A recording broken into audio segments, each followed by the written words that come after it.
Chers frères et sœurs, je vous salue dans le nom puissant de notre Seigneur Jésus-Christ. Nous voici dans notre deuxième partie de notre émission. Nous comprenons le rôle que les anges jouent et le rôle que Jésus vient jouer maintenant au temps de la fin.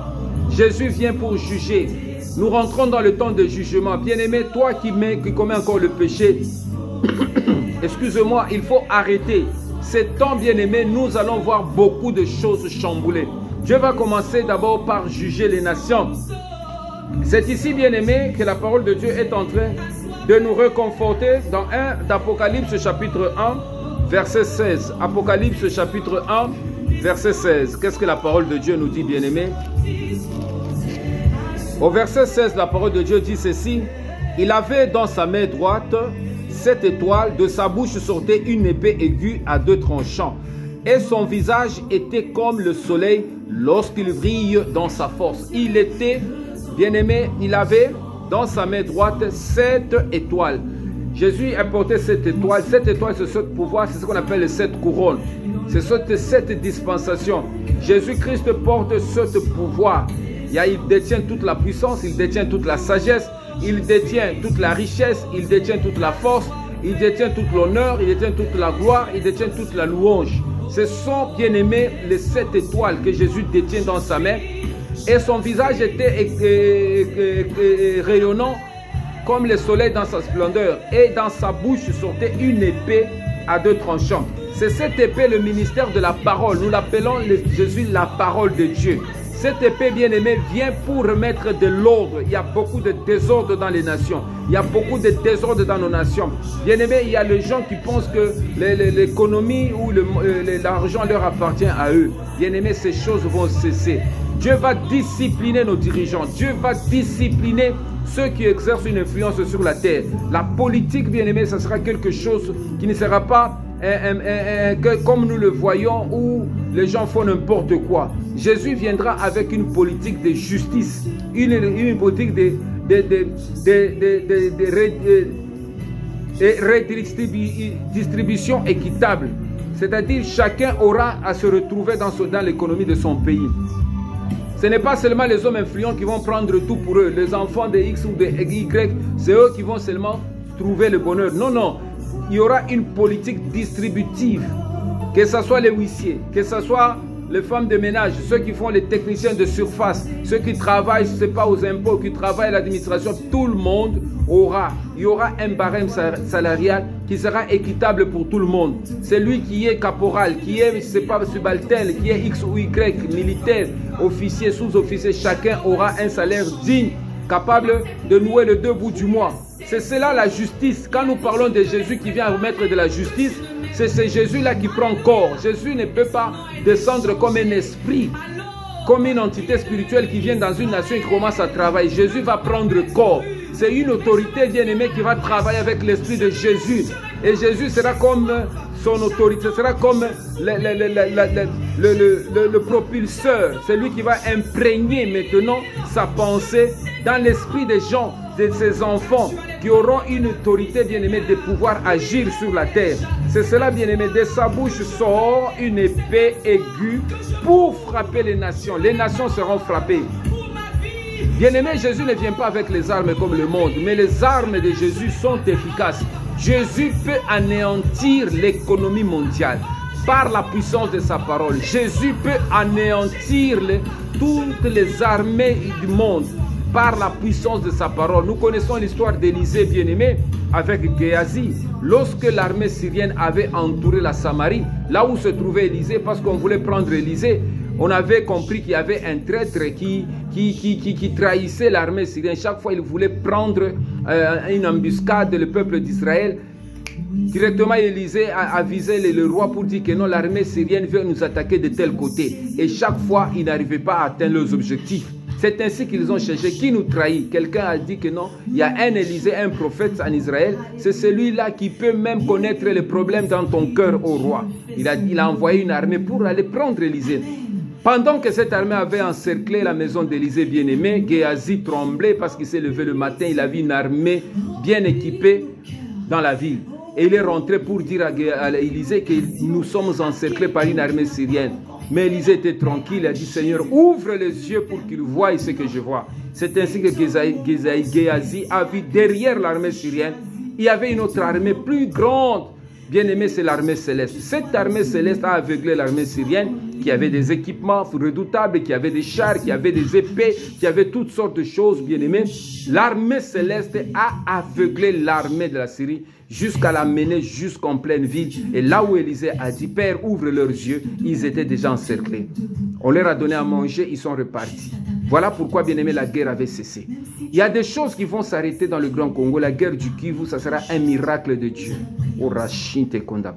La guerre du Kivu, ça sera un miracle de Dieu. Dieu seul, comment et où frapper, là où ça va faire très mal. Même l'ennemi ne pourra plus chercher deuxième fois se relever pour commettre la même bêtise. Dieu que nous prions, il a la puissance de la parole. C'est ce que nous invoquons en ce moment. La parole de Dieu rend justice. La parole de Dieu, la parole qui sort, l'épée de la parole, bien-aimé, met de l'ordre et arrête l'hémorragie du mal.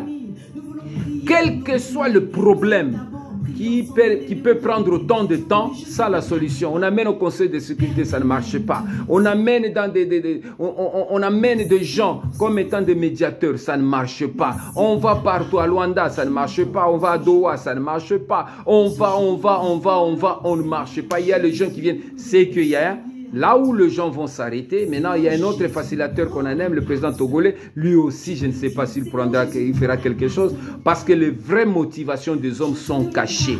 Parce que l'épée de Dieu, l'épée de Jésus, vient pour dévoiler les vraies intentions des gens. En ce moment, bien-aimé qui court, les vraies intentions des gens vont être dévoilées. Et en ce moment, c'est là où Dieu maintenant va mettre à nu les vraies situations, les vraies motivations des gens. Avec la parole de Dieu, Dieu va maintenant régler les comptes. Parce que cette nation bien-aimée est entre les mains de Jésus. Jésus n'est pas faible. Jésus, c'est quelqu'un de juste. Il laisse le temps à quiconque de se rattraper. Si quelqu'un ne se rattrape pas, Jésus va lui laisser encore un peu de temps jusqu'à ce qu'il va frapper. Ce moment, c'est le moment où Jésus vient pour frapper, bien-aimé. De sa bouche sort une épée aiguë pour frapper les nations. C'est là la traduction de la Bible, bien-aimé.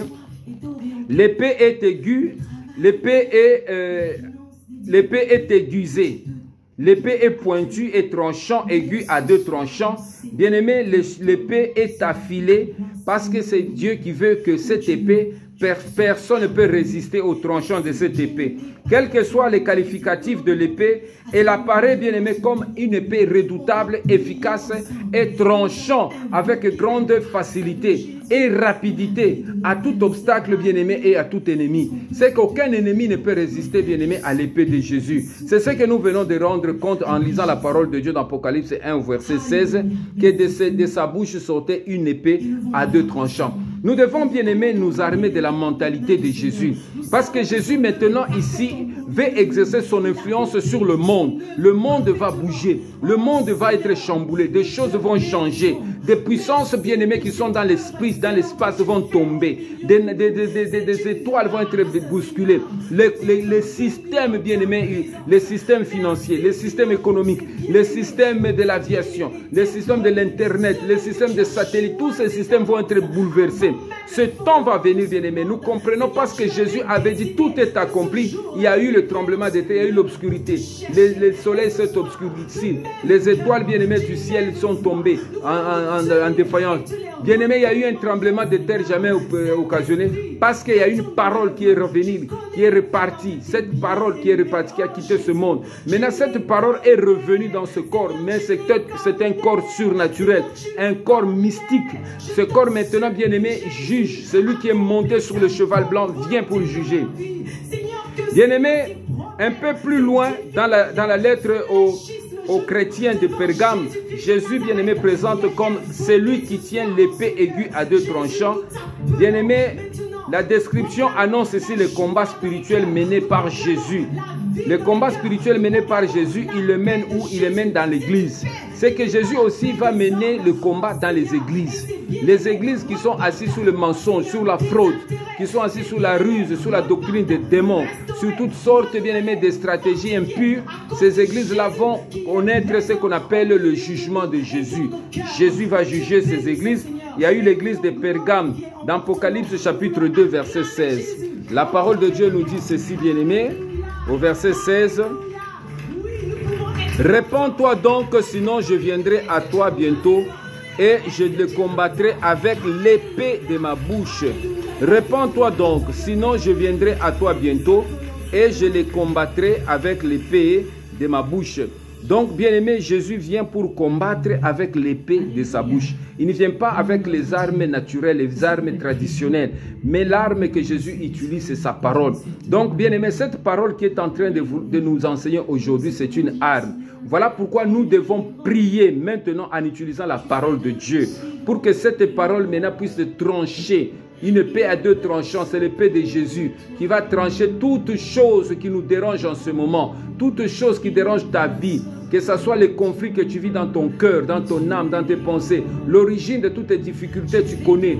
Bien-aimé, tu ne sais pas d'où ça vient. Comme le vent souffle, tu ne sais pas d'où ça vient. Ça vient de l'Occident ou de l'Orient, ça vient de nord ou du sud, mais on ignore. Mais parce qu'il y a quelque chose, une situation que nous vivons dans le Grand Congo, partout ailleurs, pour nos chrétiens qui sont en France, aux États-Unis et partout, ils vivent aussi certaines réalités. Parce que toutes les nations de la terre sont confrontées à des problèmes, bien-aimés. C'est ici que la parole de Dieu est en train de nous amener à la repentance. Commençons par nous repentir nous-mêmes. Parce que cette épée, bien-aimée, ne fait jamais de favoritisme. C'est une épée, bien-aimée, qui regarde au cœur. Lorsque le cœur n'est pas disposé, lorsque le cœur est impur, lorsque le cœur a la méchanceté, bien-aimée, ça coupe. L'expression, bien-aimée, l'épée de ma bouche fait allusion au puissant message de condamnation contenu dans la parole de Jésus. Celui qui ne tient pas compte des messages de Jésus devant en subir les conséquences. C'est que si tu ne tiens pas compte des messages de Jésus, bien-aimé, tu vas subir les conséquences. Ici, la parole de Dieu ne fera jamais du favoritisme. Même si tu as autant d'années dans l'église, ce n'est pas ça qui compte. Ce qui compte, c'est le fruit que tu portes. Le fruit digne de la repentance. Si tu ne portes pas le fruit, bien-aimé, tu vas subir des conséquences. Parce que le temps de jugement est arrivé. C'est en effet à Jésus qu'a été confié le jugement de tous les humains. C'est à Jésus. Jésus a donné le jugement de l'humanité. Dieu a donné le jugement de l'humanité à Jésus. Jésus, c'est lui qui vient juger. Personne ne peut juger que Jésus. Alors ici, Ésaïe a prophétisé sur Jésus dans Ésaïe chapitre 49. Ésaïe a prophétisé, bien-aimé. Ésaïe chapitre 49, au verset 2, nous lisons au nom de Jésus.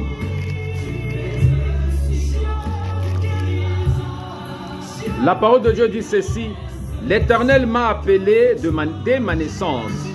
Il m'a nommé dès ma sortie des entrailles maternelles. L'Éternel m'a appelé dès ma naissance.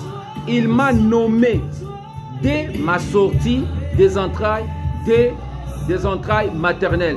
Donc Jésus a été appelé dès sa naissance.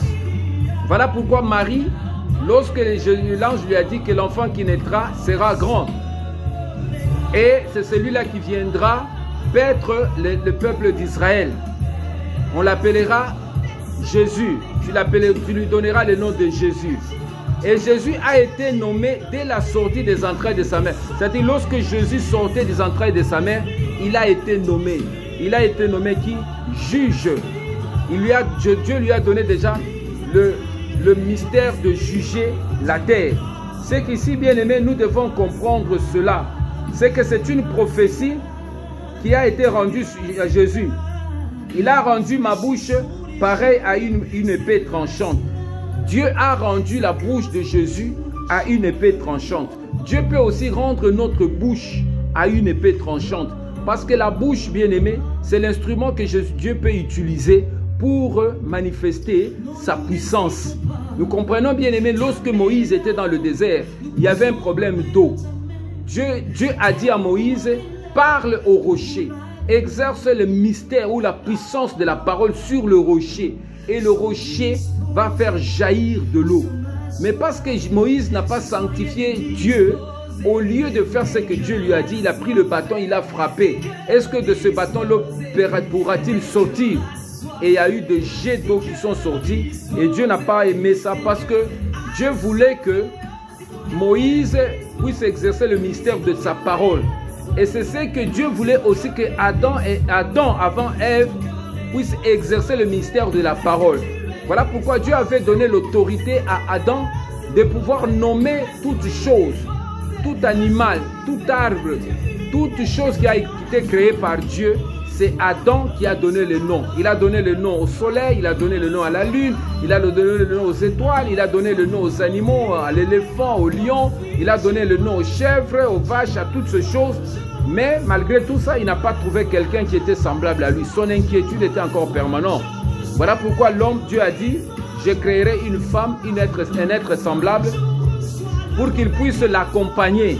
Dans la vision de Dieu, Dieu n'avait pas vu Ève, Dieu avait vu Adam. Et Adam, par la parole, il pouvait créer aussi son monde à lui. Il pouvait créer même ses enfants par la parole. Parce que la Bible nous dit que Dieu lui avait donné le pouvoir, la puissance, la parole.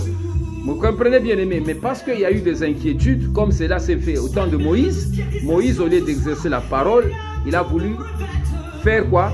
Frapper le rocher.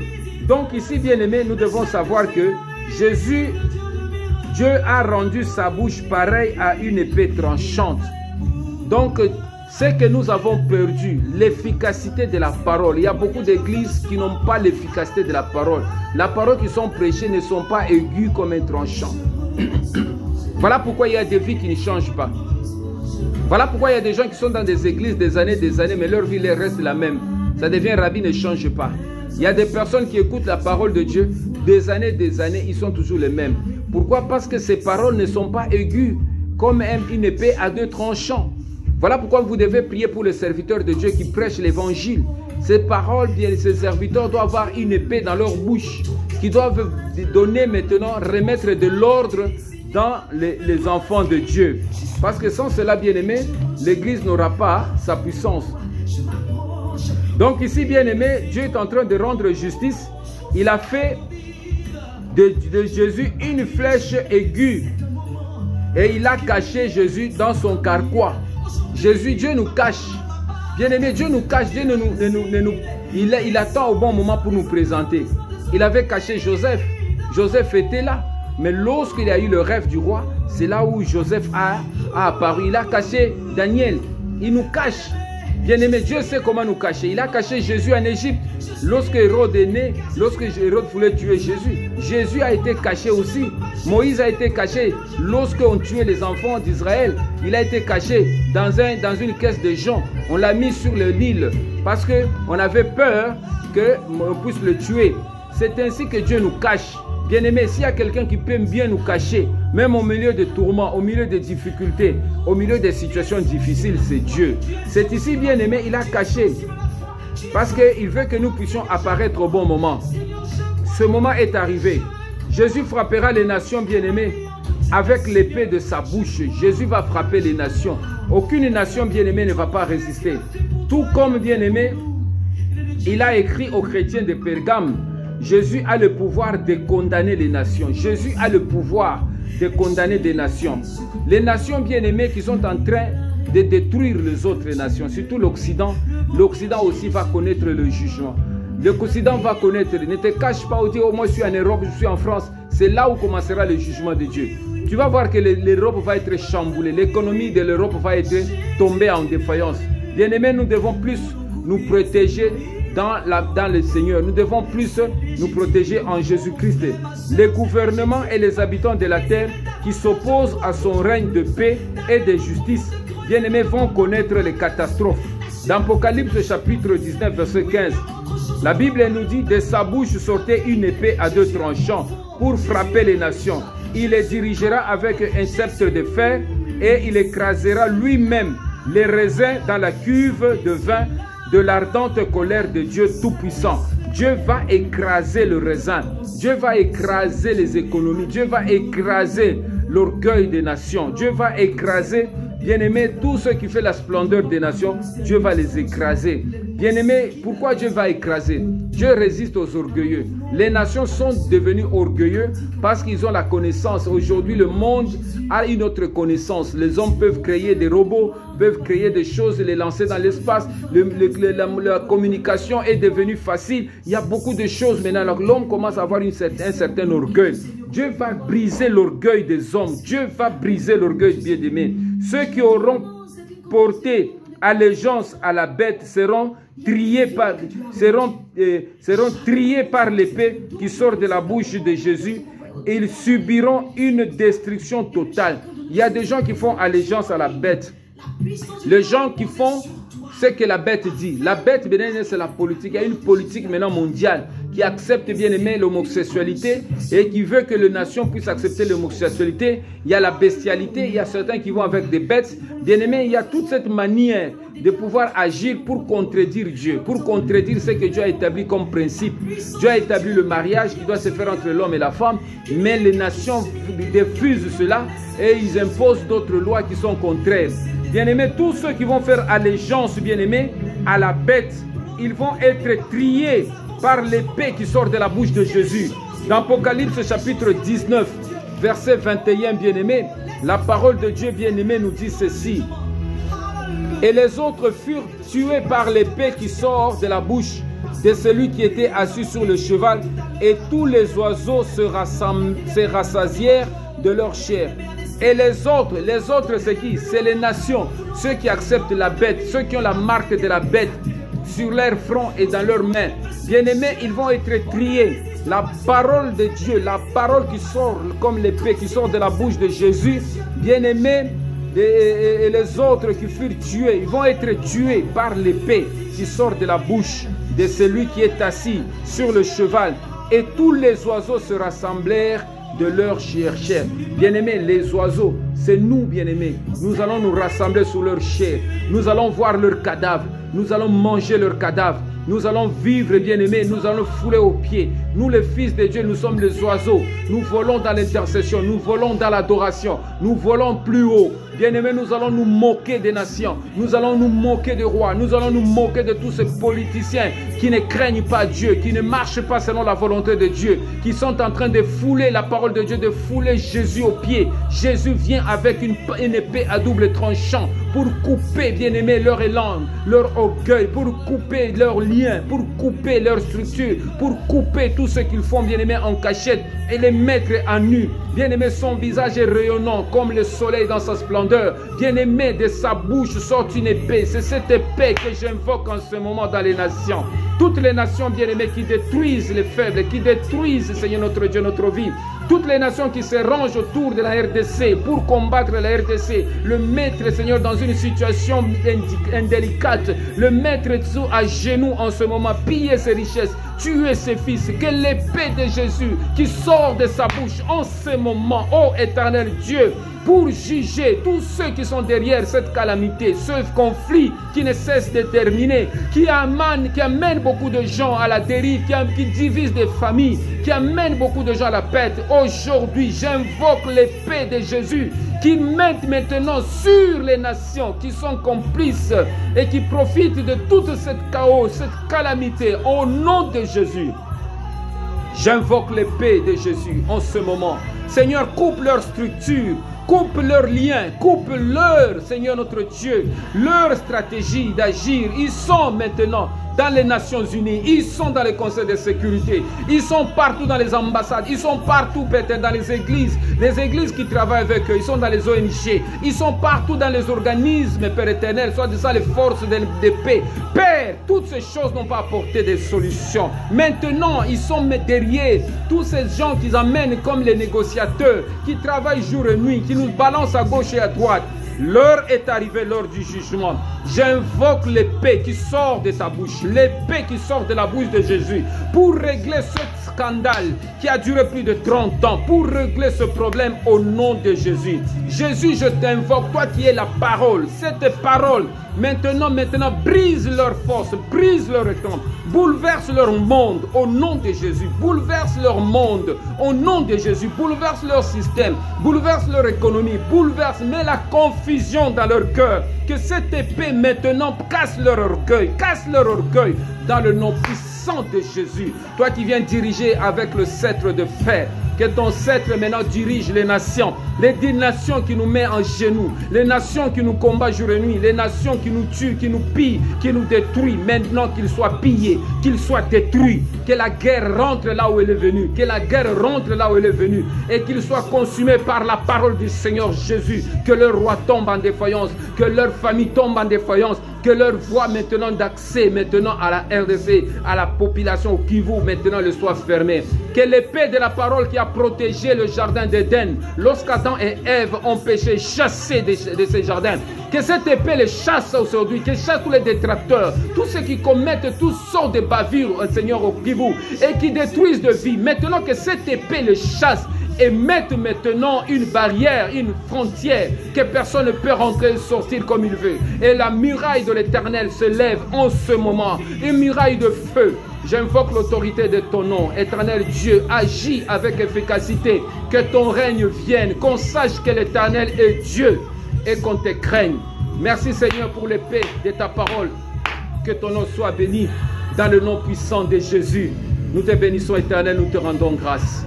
Que Dieu vous bénisse, bien-aimés. Aimez nos émissions. Il y a des choses que les hommes peuvent faire, mais là où l'homme s'arrête, c'est là où Dieu intervient. Ici, bien-aimés, l'épée qui sort de la bouche de Jésus, c'est l'intervention divine.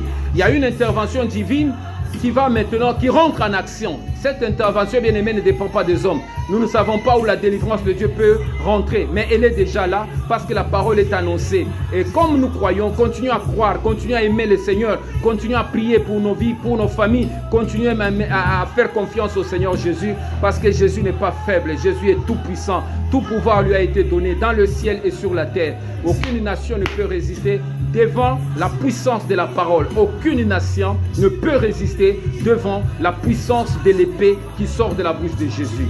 Que Dieu vous bénisse et à la prochaine.